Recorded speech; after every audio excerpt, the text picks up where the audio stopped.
state, he was closely uniformed and interlinked with that fascist regime.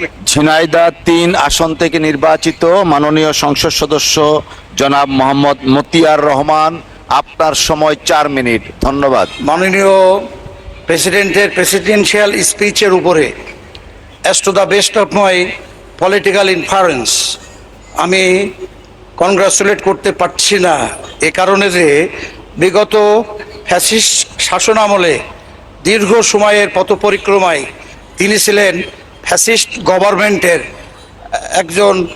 একজন কি সর্বোচ্চ 1 নম্বর প্রোটোকলধারী president. কিন্তু আমরা সে সময় কি লক্ষ্য করেছি, উড়ন্ত হেলিকপ্টারে করে নেট বন্ধ করে দিয়ে উড়ন্ত হেলিকপ্টার থেকে গান পাউডার আপন জনগণের উপরে অতীতের ইতিহাসের রেকর্ড ব্রেক করে অত্যাচার করেছেন। কোথায় ছিলেন তখন প্রেসিডেন্ট? একটি শব্দ করেননি। হি ডিড নট আটার এ সিঙ্গেল ওয়ার্ড। একটি শব্দ উচ্চারণ করেননি। What does it prove?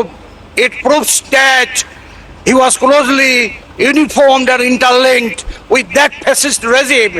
So his present presidential speech in favor of the ruling power is nothing but a political shadow of camouflage.